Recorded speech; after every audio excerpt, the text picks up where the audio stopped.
Hey everybody, welcome back to my channel. It's been a while, but unfortunately since the last time I recorded a video, the Boston Bruins have been eliminated from the playoffs. I was very sad obviously being a Bruins fan. However, there are some bright spots to take. The Bruins had a good time. I thought they played quite well for the most part. They just ended up having a few issues in the playoffs.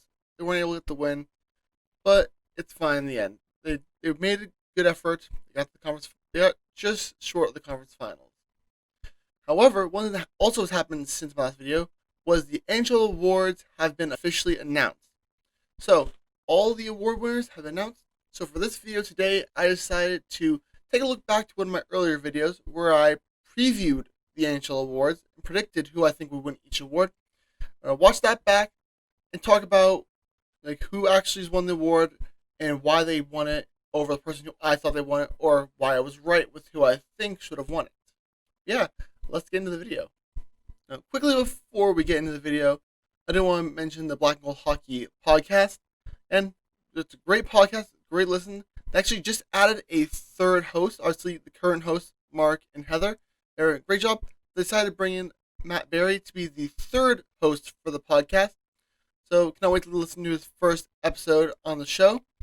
But yeah, check out the link to the podcast in the description. I'll also leave a link to the Twitter, the website, as well as the Instagram, because there is an Instagram going on where every week they're talking about two different writers. But also, the link to the Fanatics page will be in the description. If you want any sports apparel, buy some. I recently just bought myself some masks. Obviously, we're in a time where you need to wear masks when you're out in public. So I brought some Bruins masks. I also bought a Bruins car charger. So a lot of great items at the Fanatics website. Again, link in the description. Alright, so the first trophy that I talked about in this video was the Hart Memorial Trophy. Now, this is given to the league's MVP. Now, I did mention David Pastrnak and Connor McDavid, but neither of them were top three. The three finalists were Tammy Paneran, Nathan McKinnon, and Leon Dreisseil. Those were the three guys I mentioned for the most part. And it was Leon Dreisseil who won the award. If I'm not mistaken, I did pick Dreisseil to win the award. But let's listen to what I said.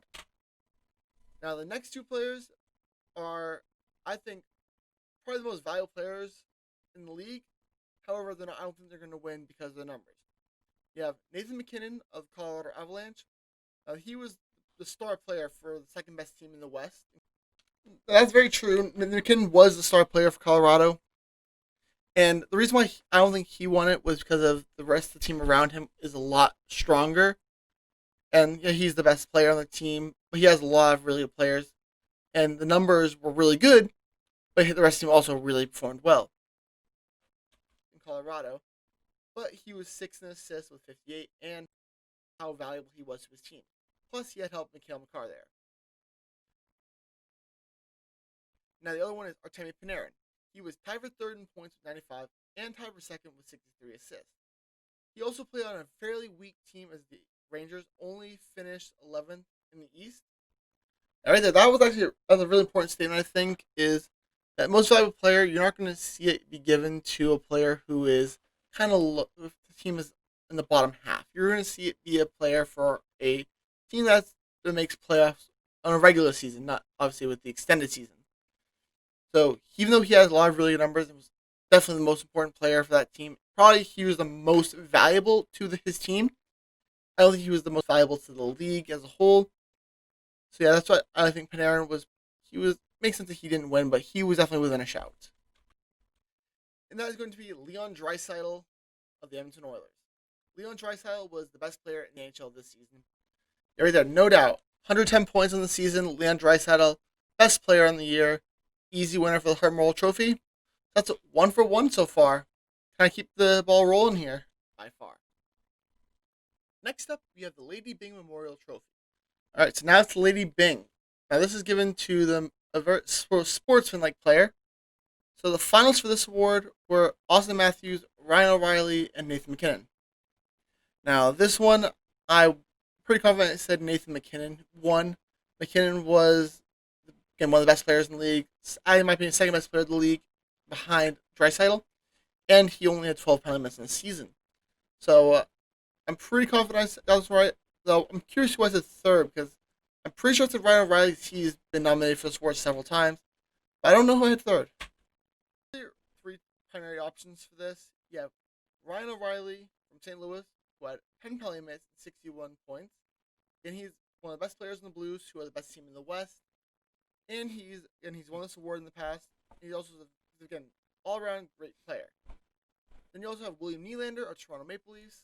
All right, so I had Nylander. So I had the other Toronto Maple Leaf player. I think the reason why here is Matthews had a few more penalty minutes than Nylander, but he was also a much better player. Nylander kind of underperformed to some of the expectations set on him, but I think that's not too bad. The right team at least. But I'm almost positive the final man is going to be Nathan McKinnon. That is Nathan McKinnon. Now I already talked about McKinnon for the Hart. He was very good. Some people say he should win the Hart because he is probably one of the more valuable players in the league. But he won't win it this year. I just don't think he had enough for it. But I think he will win the Lady Byng. And I was right there. Nathan McKinnon was the winner of the Lady Byng Memorial Trophy. That's 2 for 2. Let's see if I can keep it going again. And now the next award is going to be the Vesna Trophy. All right, now we get the Vesna.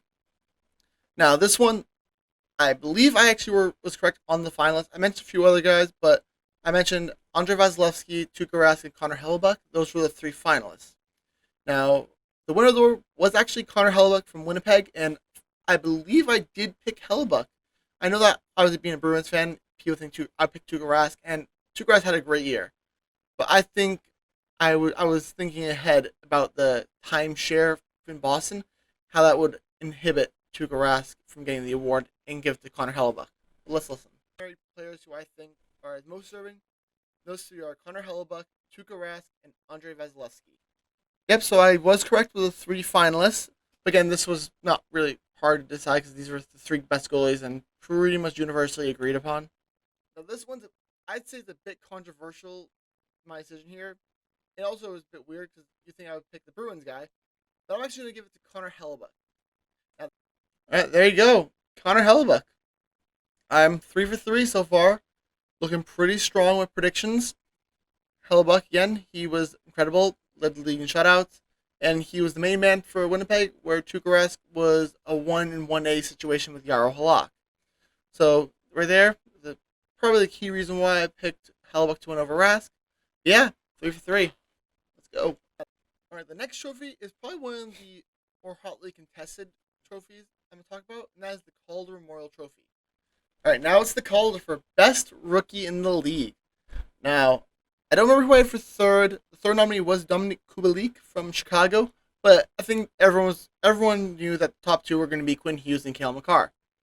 I'm very certain in this one. I'm 4 for 4 because I know that Cale Makar is a special place in my heart. I've seen him play in person, and he is incredible. And I think he was very rightly deserving to be the winner of the award. But let me confirm it. Now, the Calder Memorial Trophy is awarded to the league's best rookie, so someone who is in their first season of the NHL. Now this one has been interesting. Obviously, the third choice player I'm going to mention quickly is Adam Fox. So I went Adam Fox. I thought he had a good year for the Rangers team. Again, not a great team, but he had a good year. Maybe not the best, but so it was Kubalik. So close enough, though. I mean, I'm not meant to guess in the finalists. I'm meant to be guessing the winners, and I did. I'm almost probably pick Cale Makar. However, I personally am going to say that the Calder Trophy should go to Cale Makar. There it is. 4 for 4 confirmed. Cale Makar, the number 4 overall draft pick in his draft year, who spent 2 years at UMass Amherst Minutemen. Had a great debut, obviously scoring his debut for Colorado last year in the playoffs. And this year, he continued lighting it up for the Avalanche as they were the number 2 team in the West. So a great year from Cale Makar. Very deserving of the Calder Trophy. Though Quinn Hughes, any other year, probably would have won the award. All right, the next award I want to talk about is the James Norris Memorial Trophy. All right, now we have the James Norris. Now this one, again, was a 2-horse race between Roman Josi and John Carlson. Now, currently 4-4, I don't know. I don't remember who I picked. I think I might have given it to John Carlson. But I'm pretty sure I got the 3 finalists, though. I did think Victor Hedman had a great year. He's usually up there, but I didn't think he was top 2, where Josi and Carlson were far and away the best. I feel like I may have looked too much into the offensive numbers and disregard the defensive impact of a Roman Josi compared to a John Carlson. where Yossi has less to work with and was the most important player on his team. Where with Carlson and the Capitals, they have may have they have a good goalie. They have a small defenseman outside of Carlson, but he's not like the star player. And they obviously have some other really good players like Backstrom and Ovi. But yeah, I think I may have gone Carlson for this one. I don't think that's gonna help him because the other guy, John Carlson, he was fourth in the league in assists with 60, so he was the best defenseman in assists, and had the most points as a defenseman with 75. Plus, he was an elite defenseman for an elite team. And Washington they got one of the four buys in the East, and was one of the reasons why they had such a good defense. So that's why I think John Carlson will win the Norris Trophy for the best defenseman. All right, so yeah, that's my first incorrect pick. But again, this was the 50-50 one. I was torn between Yossi and Carlson. I looked too much at the offensive production of John Carlson and neglected all that defensive output from Roman Yossi. Even though he had an incredible year offensively, I looked too much at the offense. But then again, this award has in the past been given to the highest scoring defenseman. So there was precedent. I went wrong with this year. But I'll take the L. So I'm 4 for 5. Still not bad. And next, we have the Ted Lindsay Award. All right, Ted Lindsay is for the most outstanding player. Now, this one, it was very similar to the Hart. I probably said the same 5 people. I don't remember if I had Mckinnon or Dreisseil. Dreisseil was the one who won the award over fellow finalists Mckinnon and Paneran. And I don't remember. I feel like I had Mckinnon winning this one, but I could be wrong. And just like the Hart Trophy, I'm going to say Leon Draisaitl wins it. All right, so I actually did pick Dreisseil, 5 for 6 on the picks. Not too bad there. Dreisseil again, best player in the league. Makes sense he wins the most outstanding. Maybe not the most valuable, but he did win the most valuable player. So, but definitely serving of the most outstanding player because again, 110 points, only player to reach 100 points on the season, even if it was shortened. The next award is actually not going to be for a player. It's actually going to be for a coach. This is the Jack Adams Award. All right, so now we got Coach of the Year, the Jack Adams. Now this one I know it's a kind of a controversial one because a lot of people are saying other people like John Tortorella or Alain Vigneault, who were 2 of the finalists, should win the award. But I know I trust myself, and I know the Bruins, and I believe I had the Bruins coach Bruce Cassidy winning the award, and he was the man who won the award. So I should be 5-6. 6-7. I forgot about that last one. 6-7 is what it should be after this one. In my opinion, when you have the Coach of the Year, it should be the best coach, and usually the best coach is on the best team. And that would be Bruce Cassidy of the Boston Bruins. Yep, there it is. Bruce Cassidy of the Boston Bruins. Again, led the Bruins to a 100-point season, the only team in the league to 100 points. Led them to the President's Trophy, and because it is solely based on the regular season, it's very fitting that Bruce Cassidy wins the award. If you factor in the playoffs, like the bubble, maybe you don't give it to him, maybe give it to Alain Vigneault. But yeah, so the Bruins did a great job in the regular season. Just when they came to the bubble, they kind of lost all that momentum they had built. But yeah, if I saw the pick right, 6-7, not too bad. Probably one of my favorite awards actually to see every year. That is the Frank J. Selke Award. This one's about to be another L, about to be 6 of 8. This one was a tough one because Sean Couturier edged out Patrice Bergeron for this one. And Ryan O'Reilly was up there. Those are 3 finalists, as they pretty much always are going to be. Yeah, I thought this was me a reputational award. I think it typically has been. But Bergeron's been a finalist for who knows how long. He's been for a long time. He's only won 4 times. I thought this may have been his year for the 5th, based on reputation. And Couturier wouldn't win his first, but Couturier did win his first. But let's just get your confirmation of that. The top 2 are pretty much always the top 2. Sean Couturier and Patrice Bergeron. Bergeron has been a runner-up or the winner for 8 years now in a row, and he's won 4 times. Couturier hasn't won it yet, but he's been the nominee quite a few times, been a finalist. And I think this year it's going to continue. Couturier is going to be the runner-up. Now, he did lead. Alright, there it is. I don't need to say that Bergeron won that because I thought Bergeron was going to win it. Again, I thought Bergeron was finally get his 5th. Fortunately, Couturier he had a great year. I think it makes sense. I think maybe my Bruins glasses were a bit too strong for this one, so I'll take the L 6 out of 8. Let's move on to the next award. Now, the last award I'm going to talk about is the Gregory Gm of the Year. Oh, this one. I'm about to end 6 of 9, so not too bad. I mean, it's not great, but 6 out of 9. I know for a fact I did not get this one right. Lou Lamoriello of the Islanders won this award. The other nominees were Julien Brisebois from Tampa Bay. And I'm quickly looking it up again, but I'm trying to remember who it was. I believe it was Dallas Stars' Jim Nill. He was the man who was the third nominee for this award. And again, I don't even think I mentioned any of these guys because I didn't even think about Tampa Bay because I thought, oh, they're always there. Their team has been like that for a while. But I forgot that they made some huge additions this year that propelled them to the Stanley Cup final. Jim Nill for the Dallas Stars, kind of the same thing. He built a team to propel them to the Cup final. Lou Lamoriello, the man who won the award, he really turned around the Islanders team because they kind of seemed a little lost last year, the year after John Tavares left. But even though they didn't make further in the playoffs than the Leafs did, where Tavares ended up going to, I still think he did a great job this year in building a team that went to the conference finals. They really challenged that Tampa Bay Lightning team as well. They really surprised a lot of people, including myself. Yeah, let's see who I has the 3 finalists. Their GMs, that would be Edmonton's Ken Holland, Colorado's Joe Sakic, and the Bruins' Don Sweeney. Okay, yeah, I wasn't even close. I went Bruins because they're the best team. Obviously, the best team usually has a good GM, but honestly, Sweeney may not have made the best choices. That acquisition of Nick Ritchie was a big mistake in my opinion. And a lot of Bruins fans agree. He kind of cost us a bit in the playoffs. Ken Holland, obviously, kind of underwhelming playoffs, but they had a great regular season. Had 2 of the best players in the league with McDavid and Dreisseil. As for Colorado, that one I'm actually going to stick by because Colorado's really done a great job. And they've built a really strong team right now that's been competing. And they're going to be competing for years to come because McKinnon's he's fairly young. Makar is a rookie. Obviously, he's got many, many years left in him. They have a lot of really good players just in general. I really like Jonas Donskoy. He's done a very good job for Colorado. But yeah, I'm saying I believe I said Joe Sakic was going to win. But we don't need to see that because there's no chance I got it right because none of these 3 were finalists.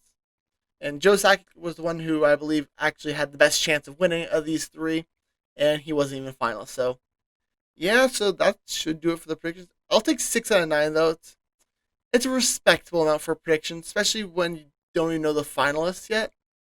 And for the most part, I actually was fairly accurate with the finalists. I got at least 2 finalists right for every award except for the GM of the Year award, which is kind of the ones like you have to know more of the trade side of it than the actual play on the ice. They're 2 different things. The Coach of the Year, that's more ice based than the GM of the Year. That's all the backstage stuff. And so there you have it. That was my predictions from the NHL awards and what actually happened. I'll take getting only 3 wrong. And the 3 wrong were ones I was kind of iffy on, like the GM of the Year. I really wasn't too sure. There was a lot of ways I could have gone with it. Then obviously the Norris, I was again. So that was a 50-50 one. And all the ones I were wrong were kind of 50-50s. But yeah, as a whole though, I would say that was a fairly successful predictions. But again, I don't think they were necessarily the most difficult predictions to make. Yeah, thank you for watching this video. I'm gonna have another one actually before the end of the week. So yes, stay tuned for that. You'll see what it's about. Yeah, thank you for watching. Again, check out the links to the Black and Gold, the Twitter, the podcast, the Instagram, all in the link in the description. And yeah, thank you for watching. Please leave a like, comment, share, subscribe, and I'll see you in the next one. Goodbye.